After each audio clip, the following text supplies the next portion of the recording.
Waste material rendering plant में लगाया गया, जिससे मुर्गा मछली के खाने का दाना बनाया गया था। लेकिन असलम की जमानत होते ही यहां से साफ किया जा रहा है, जबकि पुलिस कार्रवाई नहीं कर रही। तो लगातार ये बड़ी जानकारी आपको दे रहे हैं किस तरह से हिंदूवादी संगठनों ने इसका विरोध प्रदर्शन किया। तस्वीरें भी आपको इस विरोध प्रदर्शन की दिखा रहे हैं, जहां हिंदू उत्सव समिति और संस्कृति बचाओ के नारे भी लगाए जा रहे हैं। दरअसल हिंदू संगठनों ने असलम को बचाने का आरोप लगाया है।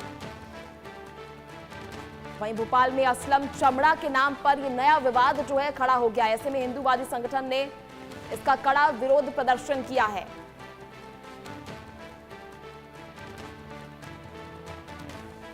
तो असलम चमड़ा के नाम पर यह नया विवाद सामने आया है। तस्वीरें देख सकते हैं, हिंदू उत्सव समिति और संस्कृति बचाओ मंच के द्वारा यह विरोध जताया गया और हिंदू संगठनों ने असलम को बचाने का आरोप लगाया है।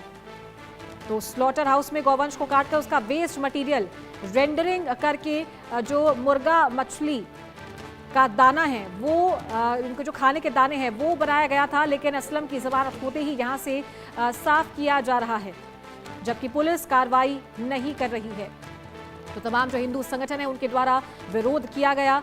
ये बड़ी जानकारी, बड़ी खबर भोपाल से, जहां असलम को बचाने का आरोप लगाया गया है हिंदू संगठनों के द्वारा पुलिस प्रशासन पर।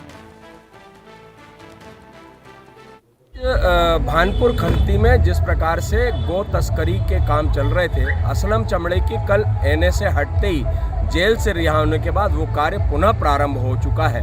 और आज भानपुर खंती में जो मुर्गियों के लिए दाना बनाया जाता था, उनके ट्रकों की आवाजाही प्रारंभ हो गई। कल अंदेशा था कि कल 2 ट्रक वहां से निकले हैं और आज एक ट्रक निकल रहा था, तो हिंदूवादी कार्यकर्ताओं ने उसे पकड़ा और हमें ये अंदेशा है कि उसमें भी गोवंश की जो है अवशेष थे, जिसको कि अभी जब असलम चमड़े के ऊपर जमानत हुई है, असलम चमड़े के ऊपर से केस नहीं हटा है, तो इस प्रकार का आना जाना नहीं होना चाहिए। लेकिन नगर निगम के अधिकारी वहां पर कोई पहुंचने को तैयार नहीं, उन्होंने उसको सील करने को तैयार नहीं हुए। अंततः हम लोगों ने नगर निगम के अधिकारियों से बात करी और बात करने के पश्चात वहां पर ट्रकों को सील किया गया और उनके अवशेषों की जांच होना चाहिए। हिंदू उत्सव समिति ये मांग करती है। माननीय मोहन यादव जी भी इसमें संज्ञान लें कि इस प्रकार से अगर गो तस्करी, गो हत्या दिनों दिन मध्य प्रदेश में घटती जाएगी तो हिंदू समाज अपने आप को जो है ग्रसित महसूस करेगा, अपने आप को ठगा सा महसूस करेगा। माननीय मोहन यादव जी से मैं निवेदन करता हूं कि इस पर कड़ी से कड़ी कार्रवाई होनी चाहिए। और ज्यादा जानकारी के साथ संवाददाता नितेश राणा हमारे साथ जुड़ गए हैं। नितेश, चर्चित गौकशी मामले में इसकी रिहाई हो गई थी, उसके बाद से लगातार हिंदू संगठनों में रोष देखने को मिल रहा है। एक और आरोप लगाया गया और पुलिस कार्रवाई नहीं कर रही है, ये भी आरोप है हिंदू संगठनों का। क्या अपडेट आपके पास?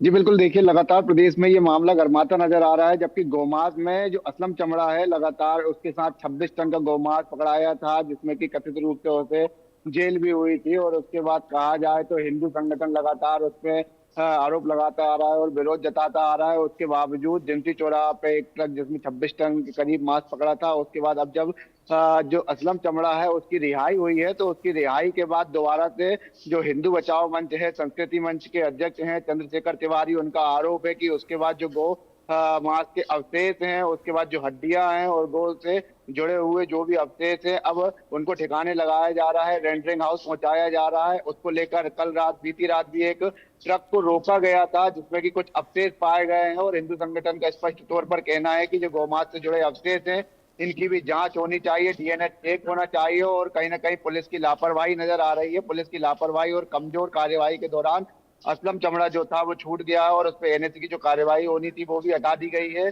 कुल मिलाकर इसको आक्रोश जता रहे हैं हिंदू संगठन और अभी विरोध जता रहे हैं। इसकी जांच होनी चाहिए और लगातार असलम चमड़े के जो भी संबंधित लोग हैं, लगातार इस तरीके से गो कसी से जुड़े हुए मामले अभी भी संज्ञान में हैं और लगातार उसका ट्रांसपोर्टेशन कर रहे हैं, जो कि अब स्लॉटरिंग हाउस में रायसेन बिलखरिया में पहुंचा रहे थे माल। उसको लेकर कल रात में भी हंगामा किया है, जोरदार प्रदर्शन किया है और चक्का जाम भी किया था हिंदू संगठन ने। और अब मांग कर रहे हैं पुलिस इस पे संज्ञान ले और कार्यवाही करे असलम चमड़े पे। जी चलिए ठीक है नितेश, बहुत बहुत शुक्रिया आपका जुड़ने के लिए, तमाम जानकारी साझा करने के लिए।